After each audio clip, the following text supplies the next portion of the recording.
guys, I hope you're ready for another couple pages of wonder. The cheese touch. I noticed not too long ago that even though people were getting used to me, no one would actually touch me. I didn't realize this at first because it's not like kids go around touching each other that much in middle school anyway. But last Thursday in dance class, which is like my least favorite class, Mrs. Adabai, the teacher, tried to make Eczema Chin be my dance partner. Now, I've never actually seen someone have a panic attack before, but I have heard about it, and I'm pretty sure Eczema had a panic attack at that second. She got really nervous and turned pale and literally broke into a sweat within a minute. And then she came up with some lame excuse about really having to go to the bathroom. Anyway, the teacher let her off the hook because she ended up not making anyone dance together. Then yesterday in my science elective, we were doing this cool mystery powder investigation where we had to classify a substance as an acid or a base. Everyone had to heat their mystery powders on a heating plate and make observations. So we were all huddled around the powders with our notebooks. Now, there are 8 kids in the elective, and 7 of them were squished together on one side of the plate while one of them, me, had loads of room on the other side. So of course I noticed this, but I was hoping Miss Robin wouldn't notice this because I didn't want her to say something. But of course she did notice this, and of course she said something. Guys, there's plenty of room on that side. Tristan, Nino, go over there, she said. So Tristan and Nino scooted over to my side. Tristan and Nino have always been nice to me. I want to go on record as saying that. Not super nice, like they go out of their way to hang out with me, but okay nice. Like they say hello to me and talk to me like normal. And they didn't even make a face when Mrs. Robin told them to come on my side, which a lot of kids do when they think I'm not looking. Anyway, everything was going fine until Tristan's mystery powder started melting. He moved his foil off the plate just as my powder began to melt, too, which is why I went to move mine off the plate, and then my hand accidentally bumped his hand for a fraction of a second. Tristan jerked his hand away so fast he dropped his foil on the floor while also knocking everyone else's foil off the heating plate. "Tristan," yelled Mrs. Rubin, but Tristan didn't even care about the spilled powder on the floor, or that he ruined the experiment. What he was most concerned about was getting to the lab sink to wash his hands as fast as possible. That's when I knew for sure that there was this thing about touching me at Beecher Prep. I think it's like the cheese touch in the Diary of the Wimpy Kid. The kids in that story were afraid they'd catch the cooties if they touched the old moldy cheese on the basketball court. At Beecher Prep, I'm the old moldy cheese. Costumes. For me, Halloween is the best holiday in the world. It even beats Christmas. I get to dress up in a costume. I get to wear a mask. I get to go around like every other kid with a mask, and nobody thinks I look weird. Nobody takes a second look. Nobody notices me. Nobody knows me. I wish every day could be Halloween. We could all wear masks all the time. Then we could walk around and get to know each other before we got to see what we look like under the masks. When I was little, I used to wear an astronaut helmet everywhere I went. To the playground, to the supermarket, to pick V up from school, even in the middle of summer. Though it was so hot my face would sweat. I think I wore it for a couple of years, but I had to stop wearing it when I had my eye surgery.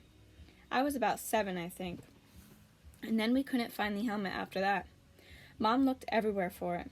She figured that it had probably ended up in Grand's attic. She kept meaning to look for it, but then I forgot I had gotten used to not wearing it.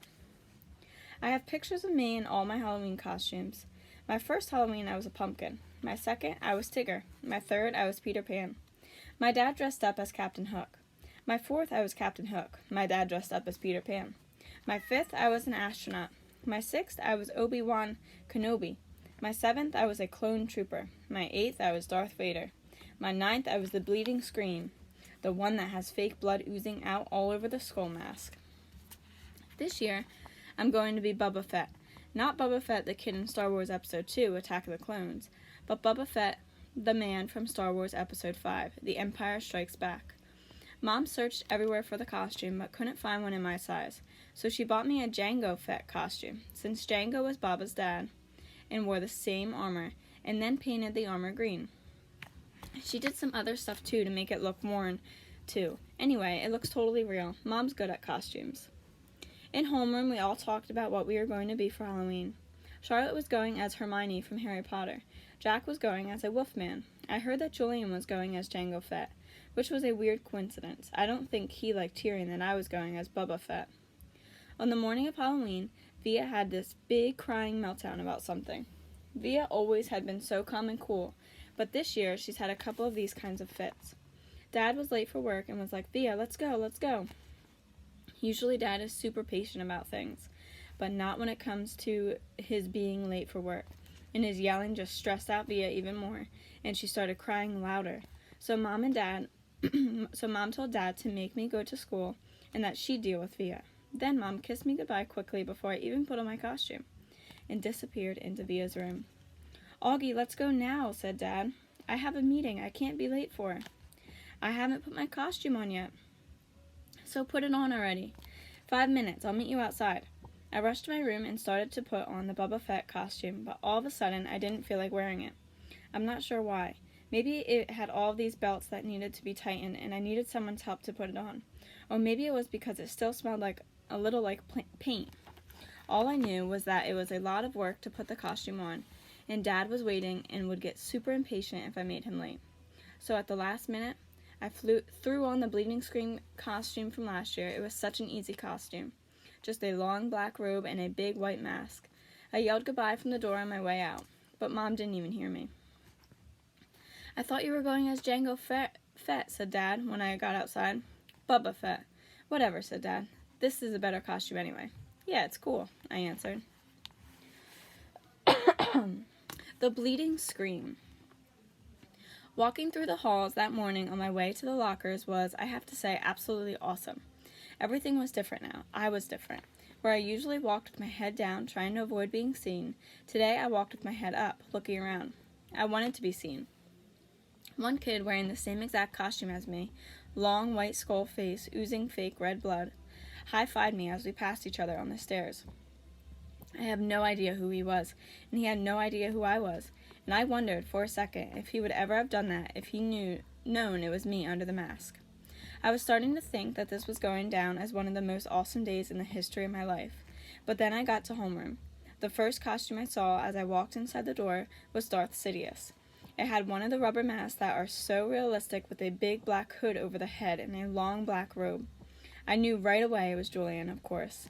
He must have changed his costume at the last minute because he thought I was coming as Jango Fett. He was talking to two mummies who must have been Miles and Henry, and they were all kind of looking at the door like they were waiting for someone to come through it. I knew it wasn't Bleeding Scream they were looking for. It was Boba Fett. I was going to go and sit at my usual desk, but for some reason, I don't know why, I found myself walking over to a desk near them, and I could hear them talking. One of the mummies was saying, "It really does look like him.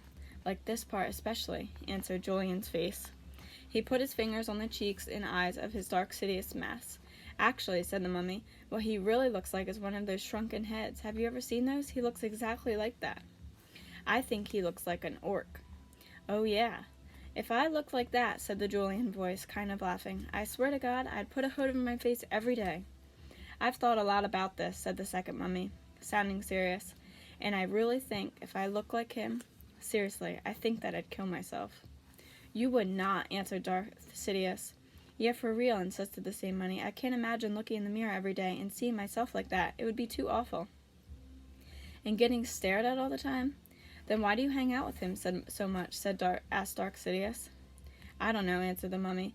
"Tushman asked me to hang out with him at the beginning of the year, and he must have told all the teachers to put us next to each other in all of our classes."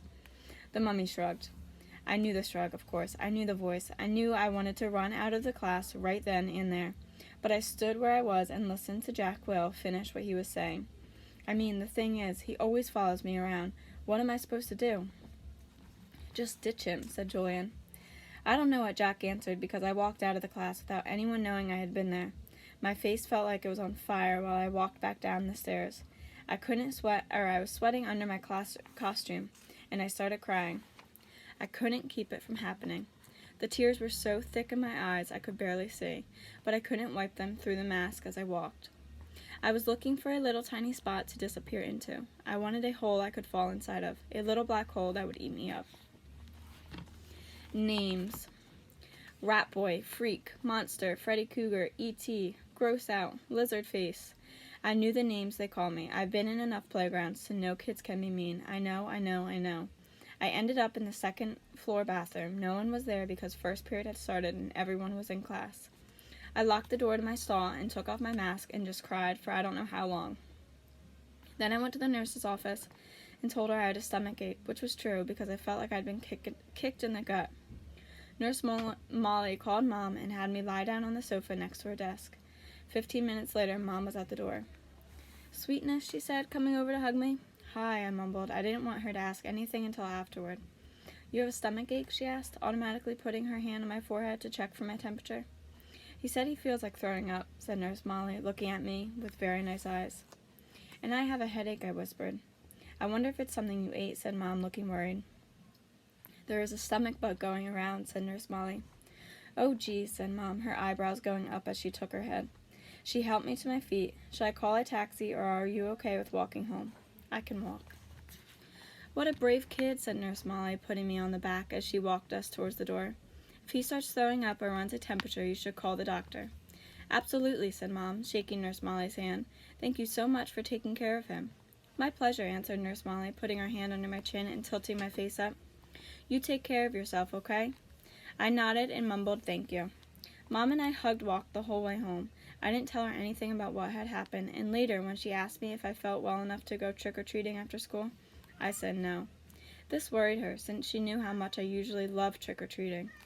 I heard her say to Dad on the phone, "He doesn't even have the energy to go trick-or-treating."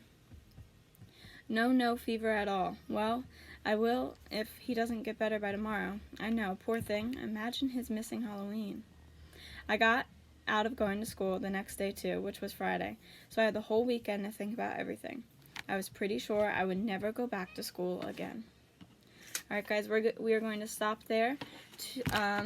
Next week we'll read part 2. So we just finished part 1, which was all about Auggie. Part 2 is about Dia.